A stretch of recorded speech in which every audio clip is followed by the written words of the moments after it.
Now it's time to listen to our creative composition. We need to be encouraging, and also we need to compose ourselves. If you've never composed before, now is the time. It's fun. I challenge you to compose a piece of music, any music, and send it in. I would love to hear your composition and share it in one of our upcoming blogs, or share it on our Facebook page or on our YouTube channel. So the challenge is there. Let's see who takes the challenge. Send me your creative composition. Let's have some fun. Now, speaking of fun, I'd like you to listen to Ayana's composition. So here's Ayana. Okay, Ayana, so now let's hear your composition. You did a really good job on that. So let's go ahead and hear what that sounds like.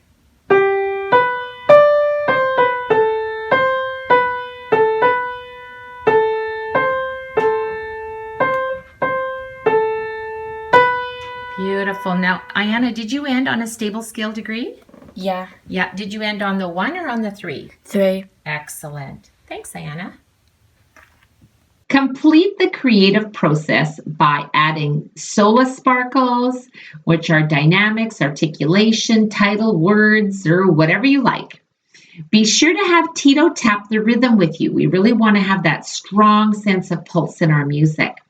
Now, here's Ayana as she names her newly creative composition with a little help from her friends, Sola and Tito.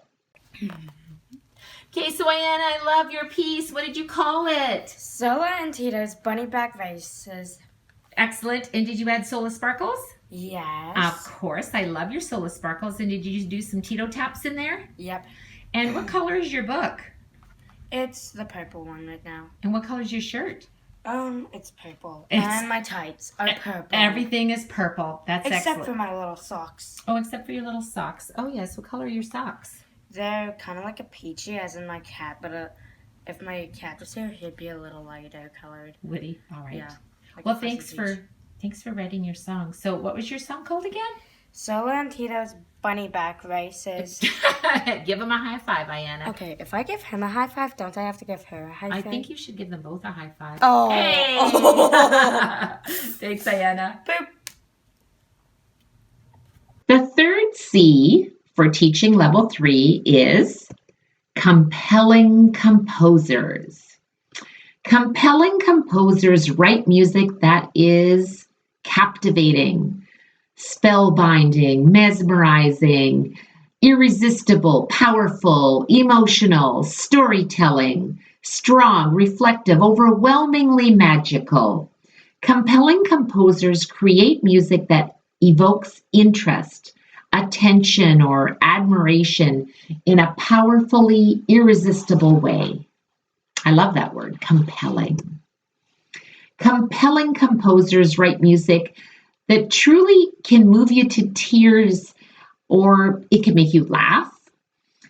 It can make you feel something inside without words, just through sound. It's amazing.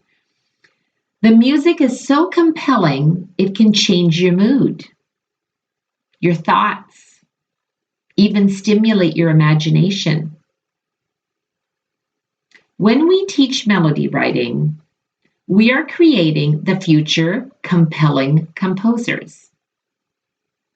In Level 3 Music History, you will learn about J.S. Bach, one of the most famous composers of the Baroque period.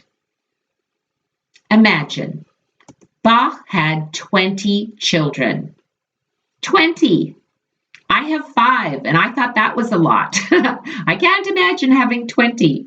You will learn about Bach's famous sons and his gift to his wife, the handwritten notebooks in which to write music, known as the Anna Magdalena Notebook.